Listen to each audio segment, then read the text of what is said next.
Buenas tardes.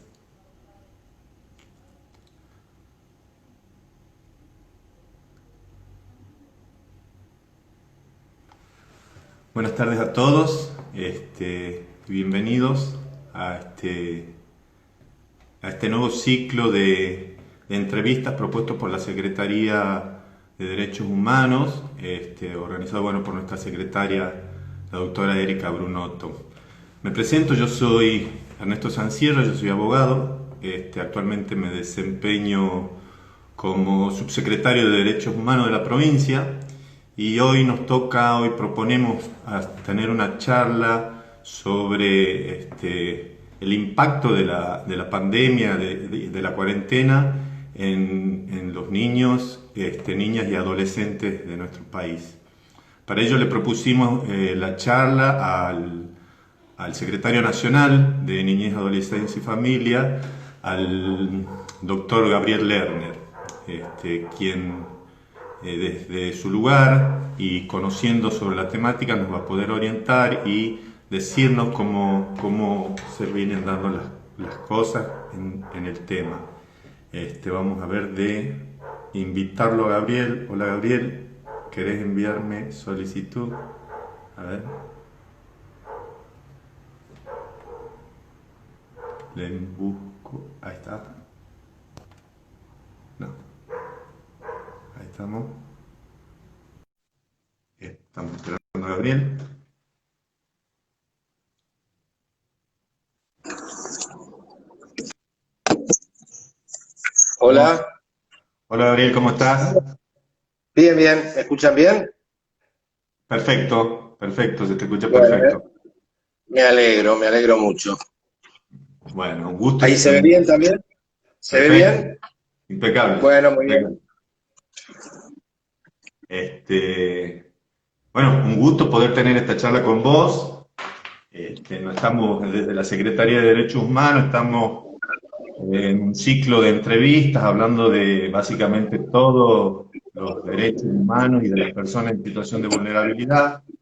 Y más que nada en la situación actual por la que estamos atravesando con esto de la cuarentena y la pandemia.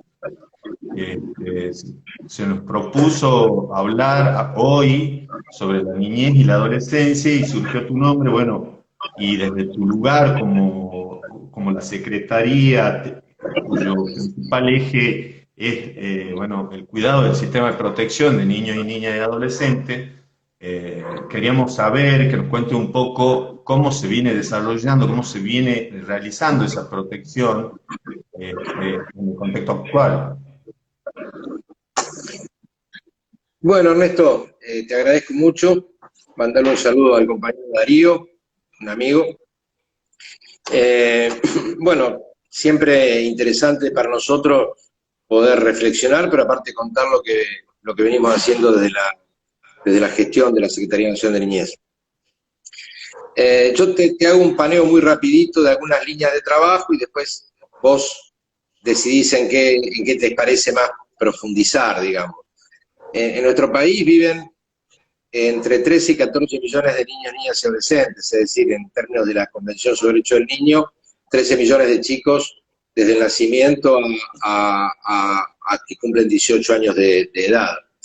Y está claro que esta situación de pandemia, de aislamiento, que además profundiza una situación de mucha desprotección social con el que nosotros encontramos la situación del país el 10 de diciembre, nos impuso en esta etapa desafíos de envergadura, digamos. En primer lugar, hay una política sanitaria destinada a las infancias que ha logrado que nuestro país, a partir de las medidas adoptadas por el Ministerio de Salud, el presidente, los especialistas, las provincias, haya limitado fuertemente el contagio de niñas y niños. Los países que no previeron esto y mantuvieron, por ejemplo, las clases cuando se expandía la pandemia, tuvieron contagios en los chicos y las chicas, si bien no están tan expuestos a que la situación se agrave como los adultos mayores, lo cierto es que también los puede afectar, no es una enfermedad que uno deba subestimar en cuanto a su capacidad de daño, y hubo medidas apropiadas que nos permiten, aún sin tener controlado la pandemia, poder decir que las infancias y las adolescencias han estado muy protegidas desde el punto de vista sanitario. Ha habido además un gran esfuerzo del Gobierno Nacional en lo que nosotros llamamos la dimensión de la protección social, que ha sido destinadas a la población en su conjunto, a las familias vulnerables en particular y a los niños, niñas y adolescentes de manera más precisa. La tarjeta alimentar que veníamos nosotros trabajando de nuestro ministerio, que promovió el ministro Daniel Arroyo, se extendió en su entrega antes del inicio del aislamiento, pero además se profundizó y se llegó a entregar a todos los destinatarios, más de 2 millones de familias, y que hoy la perciben durante este contexto social tan complejo, pero además hubo un refuerzo presupuestario para incrementar el valor de la tarjeta. Se mantuvo la asignación universal, pero se agregaron bonos que ampliaron el poder adquisitivo. Más de 9 millones de familias cobran el IFE, el ingreso familiar de emergencia, y allí es un refuerzo porque están todos los niños de la asignación universal por hijo y otros niños también cubiertos por esto. El ATP, que es el subsidio que el Estado Nacional da a las empresas para que puedan pagar una parte importante de los salarios de los trabajadores, ha permitido mantener en un contexto difícil el poder adquisitivo de las familias. Congelamiento de tarifas, suspensión de desalojos, suspensión de corte de servicios, son un conjunto de medidas de protección social que han favorecido la situación, insisto, en un contexto muy complicado de las infancias. En materia educativa, una decisión muy fuerte: a pocos días de la suspensión de las clases, se lanzó el programa Seguir Educando.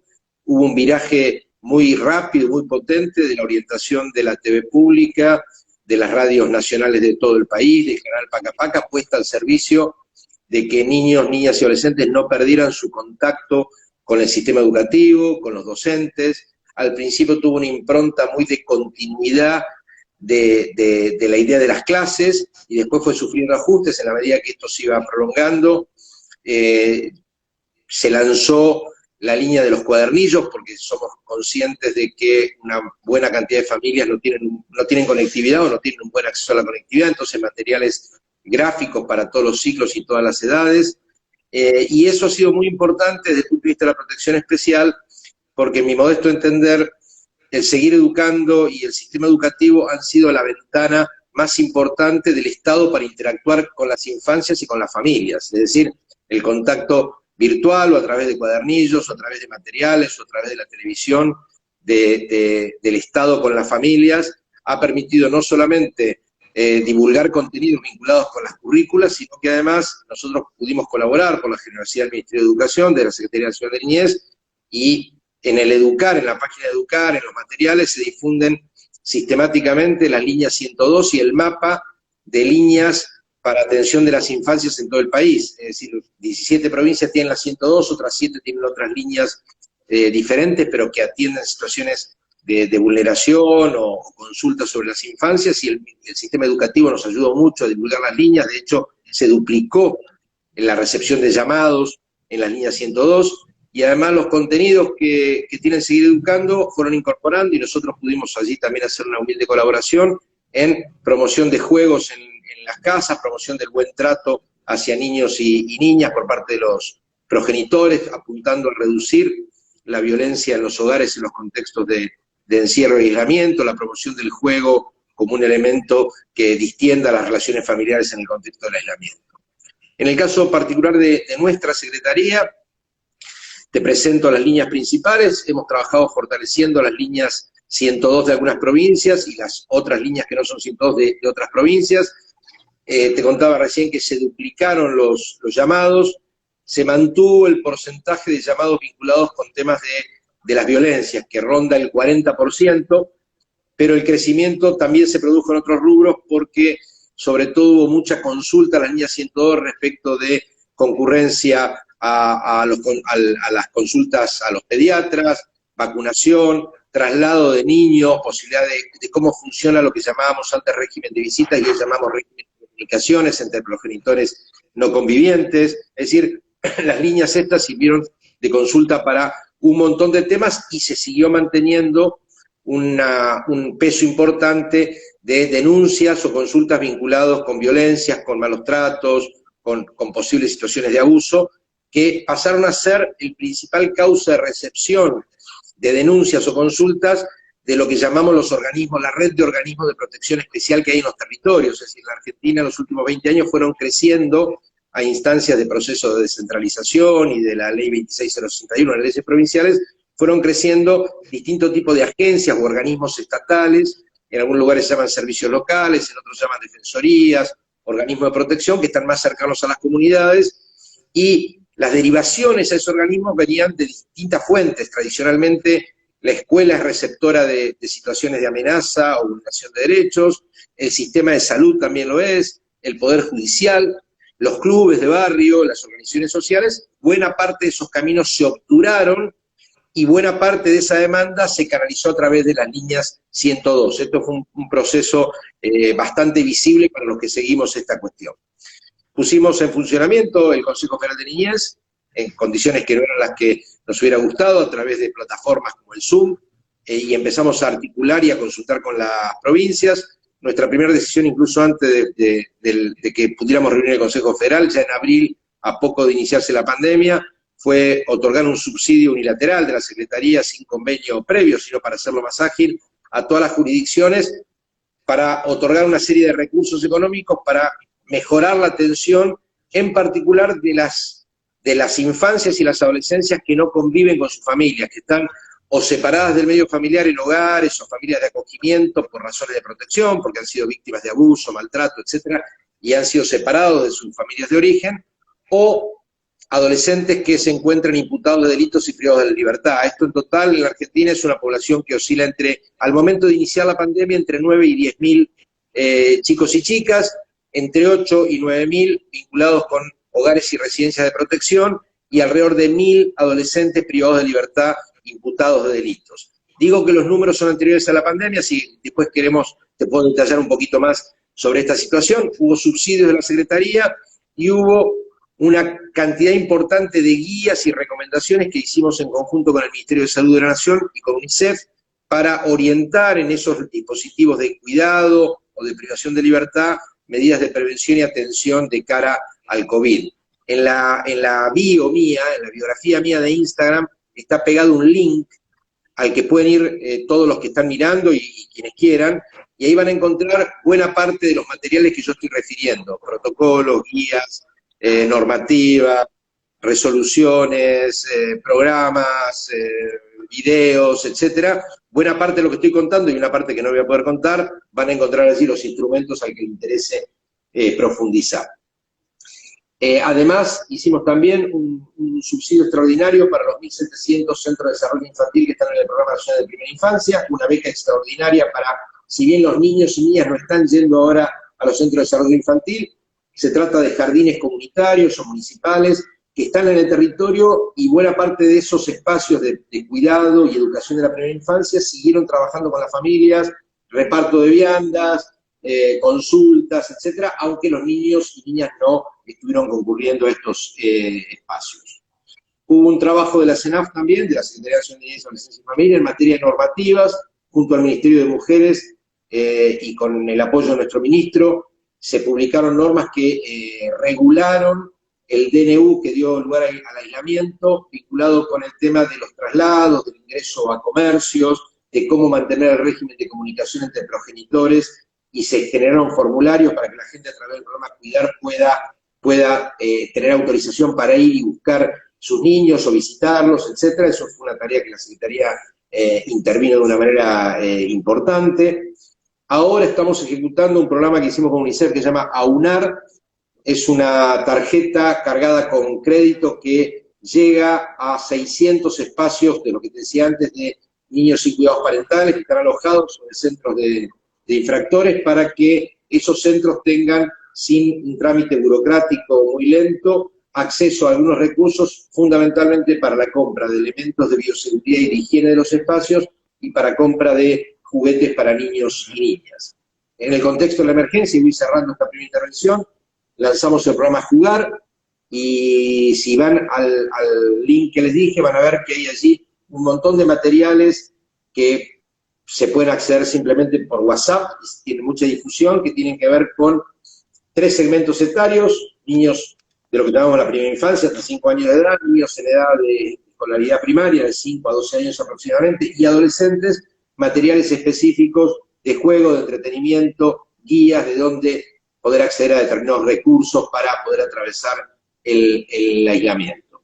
Finalmente, bueno, estamos trabajando en sensibilización en campañas de prevención de la bronquiolitis junto con el Ministerio de Salud, porque es una patología que se podría, que de crecer fuertemente podría complicar a los dispositivos sanitarios en la medida que haya que ir con niños pequeños a los hospitales. Por suerte la bronquiolitis no ha escalado como otros años. Hemos trabajado con materiales de sensibilización con nuestros actores territoriales de la red y trabajo con la Secretaría. Ahora en estos días, el 10 de agosto, se lanza una campaña multiagencial entre 4 ministerios del Gobierno Nacional: Educación, la Secretaría Nacional con Desarrollo, el Ministerio de Justicia y el Ministerio de Mujeres, UNICEF, la Defensoría de Niños, Niñas y Adolescentes y como 15 organizaciones de las más representativas del campo de la infancia, a partir del 10 de agosto, en el mes del niño, digamos, o el mes de las infancias, para sensibilizar en relación al tema de reducir la violencia contra los niños y cuáles son los recursos que se puede contar en el caso de que haya denuncias o dudas respecto de violencias o malos tratos. Para finalizar con este raconto que hago a las corridas, ya veníamos haciéndolo antes de que empezara la pandemia. ¿Me escuchás vos, Gabriel, me escuchás? Yo te escucho perfectamente. ¿Me perdiste la voz? Yo te estoy escuchando un poquito bajo. Un poquito bajo. A ver si puedo subirlo un poco más. Voy a ver si puedo. A ver, no, esta no es. Para un poquito.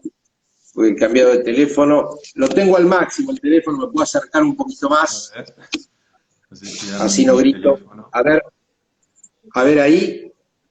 Y, ahí está. No, ahí leo que una compañera de Montero dice que escucha perfecto. Porque la magia de estas conversaciones es que yo hablo con la Secretaría de Derechos Humanos de Tucumán y por ahí puede no haber ningún tucumano escuchando y por ahí está escuchando a alguien de Chile. Entonces es difícil hablarle a públicos que uno no conoce. Cuando yo iba a Corrientes sabía que hablaba con compañeros y compañeras que vivían en Corrientes. Cuando iba a la Facultad de Filosofía y Letras o a un barrio, estas conversaciones uno habla a un público que le cuesta, aparte no le puede ver las caras si eso genera dudas, si nos están entendiendo. Pero bueno, para cerrar esta primera intervención y para que vos puedas profundizar los temas que más te interesen, nosotros ya habíamos iniciado nuestra gestión con una decisión muy fuerte de que la Secretaría promoviera la participación infantil y juvenil, pero no solamente la promoción social. La Argentina es un país donde, si uno lo compara con otros lugares del mundo y en particular de la región,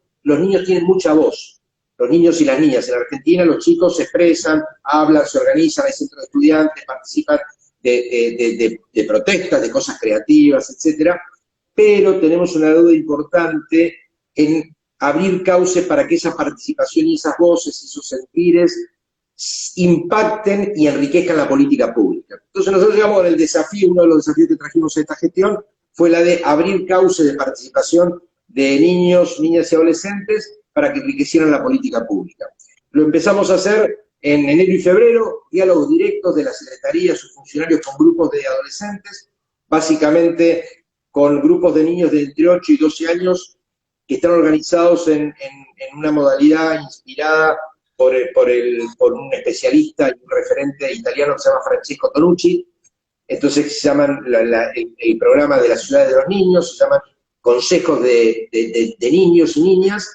Empezamos a dialogar y además lo hicimos con grupos de adolescentes, el colectivo de los derechos de la infancia, Asociación Civil Empleo Joven, Fundación CES, son organizaciones que trabajan con chicos y chicas y venimos en un diálogo muy interesante y yo quiero cerrar esta intervención diciendo en relación a eso una última conclusión de estos diálogos.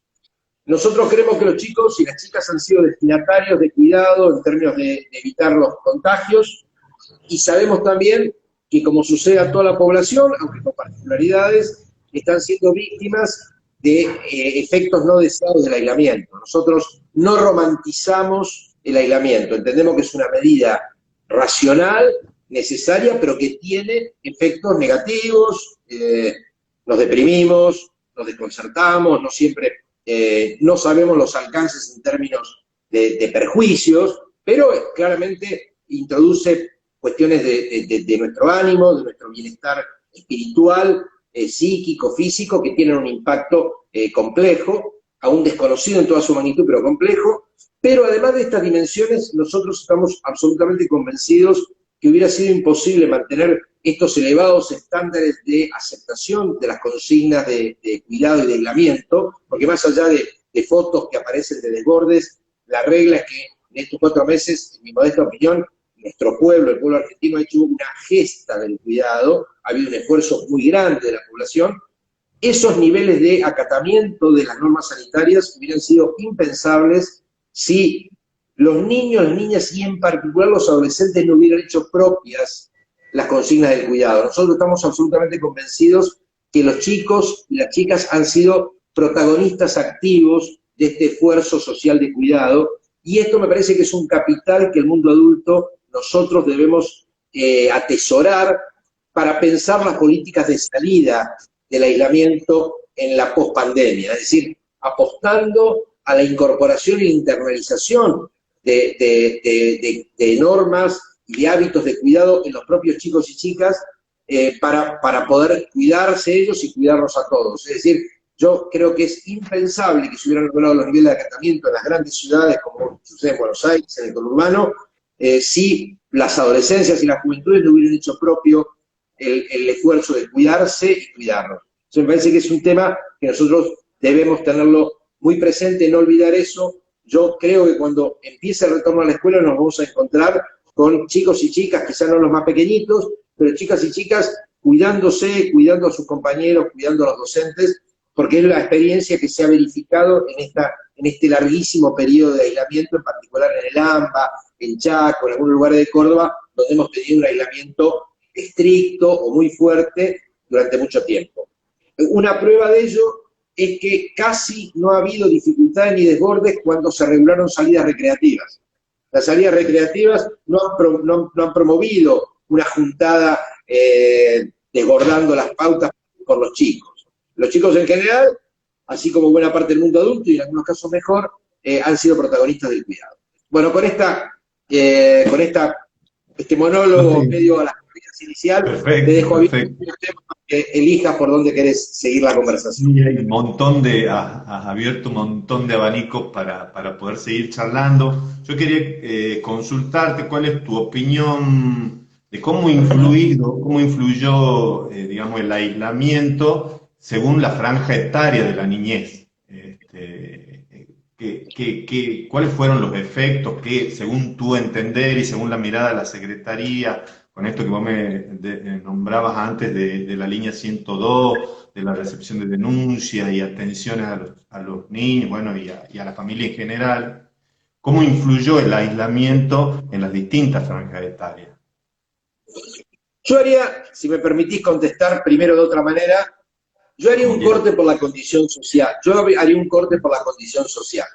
Es decir, las infancias y las adolescencias que viven en ámbitos de relativo confort, en casas con espacio, con acceso más o menos fluido a conectividad, en general han atravesado este proceso no sin dificultades, evidentemente con dificultades, pero nuestra experiencia es que lo han desarrollado de una manera, poniendo en exhibición una capacidad de resiliencia muy importante y de adaptación. Está claro que allí es diferente cada franja etaria.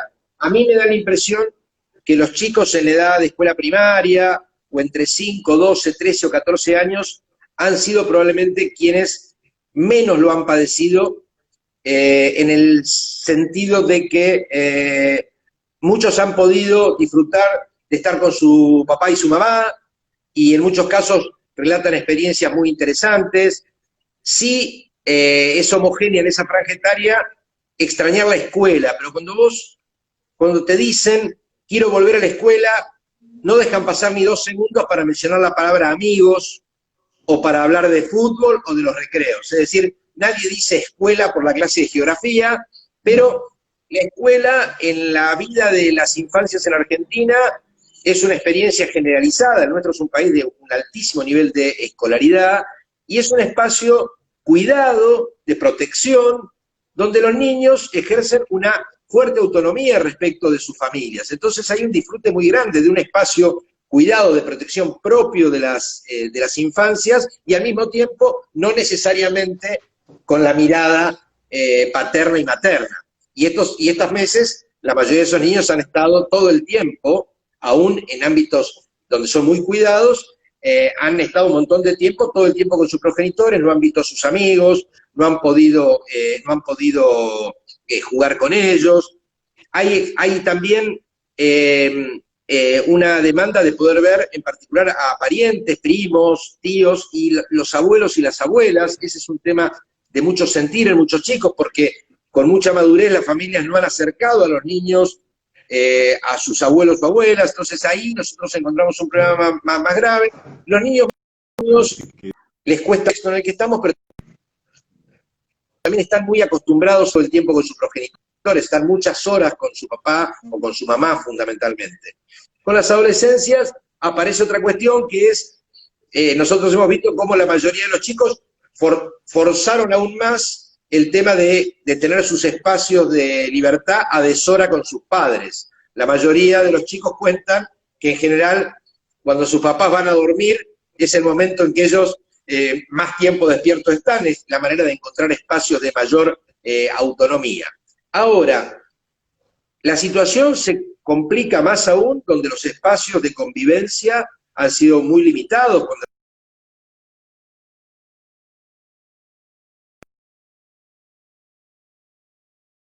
Y cuando además de eso no hay conectividad, allí se ha padecido mucho más y hay severos riesgos de que se produzca algo no deseable, como advierte el Comité de Naciones Unidas, y es que se agraven y se exacerben las diferencias en el sistema educativo en la pospandemia a partir de cómo han experimentado la pandemia y la relación con el sistema educativo, quienes tienen conectividad, quienes tienen aparte posible apoyo, porque los niveles, el clima educativo en el hogar, es decir, la posibilidad que tienen de acuerdo a su nivel de instrucción, los papás, las mamás, los hermanos, de ayudar a los hijos, a los hermanos más pequeños.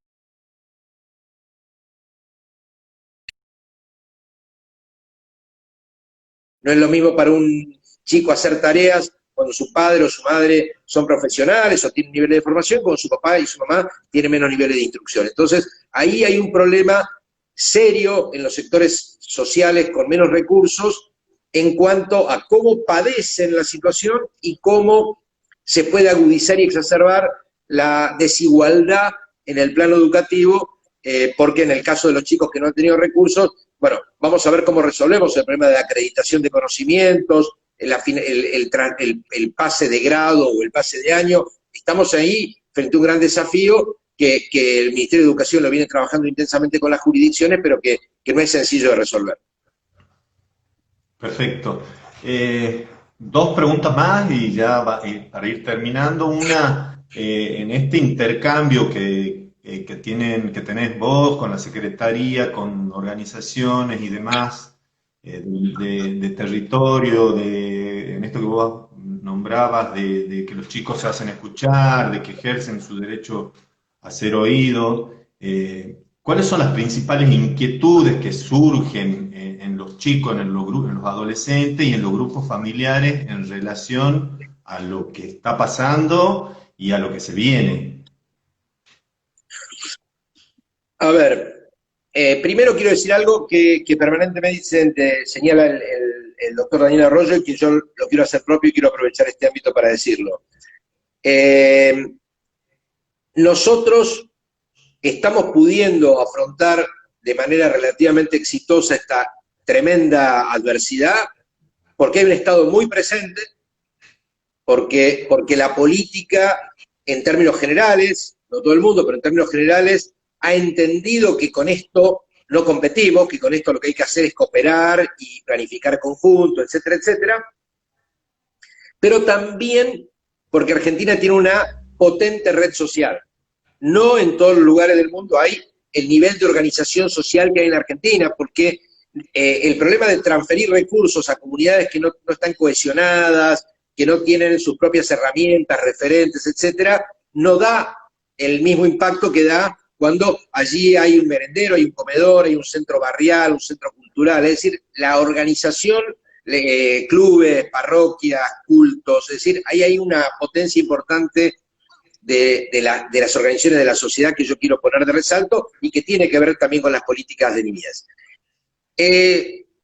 Yo digo que los chicos tienen voz en la Argentina, pero quiero enfatizar para los que entraron más tarde al conversatorio, que el mundo adulto, nosotros, las autoridades en especial, pero el mundo adulto en general, no hemos abierto los cauces para que esa participación impacte, influya en las políticas públicas. No estoy hablando de una niñocracia, no estoy hablando de gobierno de los niños y las niñas, estoy hablando de un gobierno que logre incorporar en sus perspectivas, en sus miradas, en sus planes, la mirada y las demandas de los niños. Nuestro presidente de la Nación ha hecho señales simbólicas muy interesantes. Si nos fijamos, desde aquel abrazo a Brian, aquel joven estigmatizado que Alberto sale, lo abraza con la gorrita, la campaña electoral, Alberto fue a escuelas secundarias a dialogar con chicos y chicas, y en el Twitter le mandan los chicos ahora, le mandan dibujos y Alberto les contesta.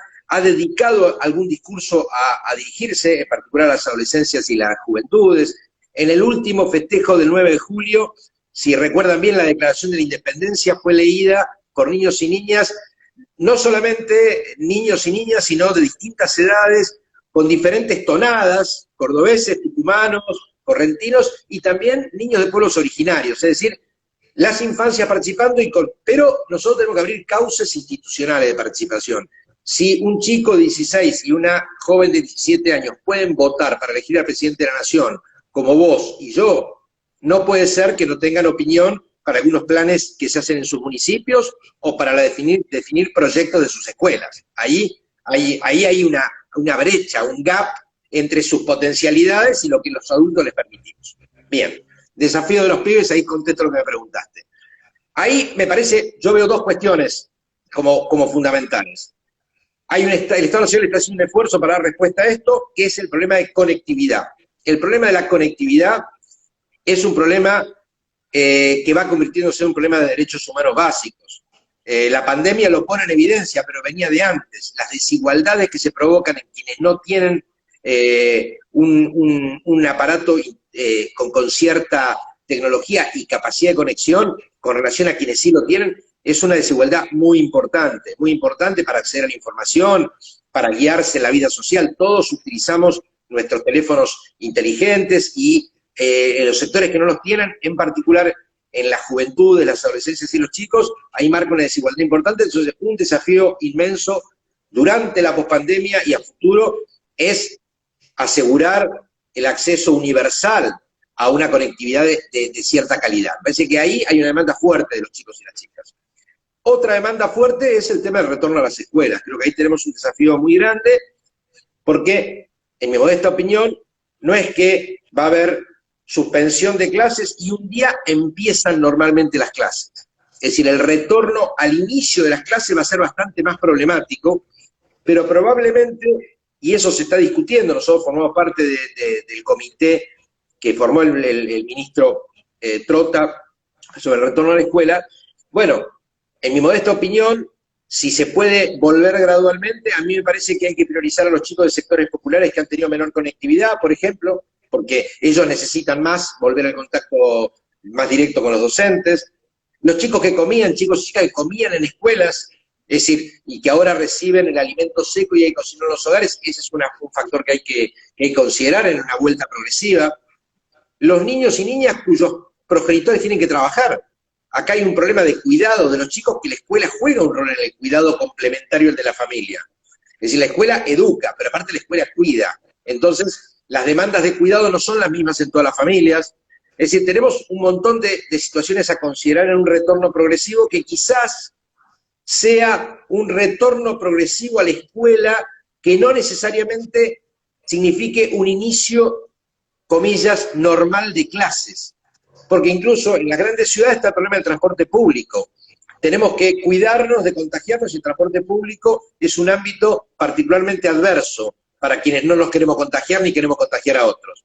Entonces no es lo mismo el niño o la niña que puede ir caminando con su mamá o su papá hasta la escuela que el niño o la niña que en una ciudad grande tiene que tomar un transporte público para ir a la escuela. Entonces, en el desafío del retorno a la escuela, creo que tenemos un desafío inmenso porque hay una demanda de los chicos, hay una necesidad de los chicos. La escuela no es solamente un lugar para aprender, es un espacio de cuidado y es parte del sistema de protección integral de derechos de los chicos y las chicas. Y lo último con esto quiero decir es que el segmento etario cuya relación con el sistema educativo es más frágil es el de las adolescencias. Nosotros tenemos una inclusión prácticamente universal en la escuela primaria, y en la escuela secundaria se nos cae una parte de los chicos, dejan la escuela, tienen trayectorias mucho más dificultosas, y va a ser muy complejo el retorno a la escuela de las adolescencias. Yo creo que ahí va a haber que poner en marcha una gesta social, estatal, comunitaria, para que los chicos y las chicas, en particular los adolescentes, vuelvan a clase y tengamos niveles elevados de inclusión en la escuela. Yo, para terminar con esto, te quiero decir algo más. A mí me parece, y convencido te diría, que hay que volver a revalorizar, a poner en valor el concepto de comunidad educativa. Una de las maneras de que la escuela pueda adaptarse al retorno de los niños y niñas en la pospandemia, que pueda ser inclusiva, es, yo digo rejerarquizando porque tengo la impresión que en los últimos años se debilitó un poco la idea de la comunidad educativa, de una idea de una escuela que es de la comunidad, es de las maestras y maestros, es de las autoridades, es de las familias, es de toda la comunidad. Pensar en la escuela como un dispositivo educativo, pero comunitario, y darle participación a la comunidad para que sea un ámbito donde los chicos y los adultos cultivemos una cultura del cuidado. Ahí me parece que hay un desafío muy grande. Sintetizando, yo diría conectividad, diría retorno a la escuela y participación de chicos y chicas.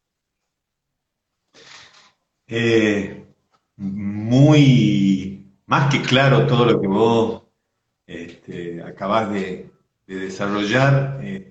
La verdad, bueno, ya para ir terminando, Gabriel, agradecerte por esta charla.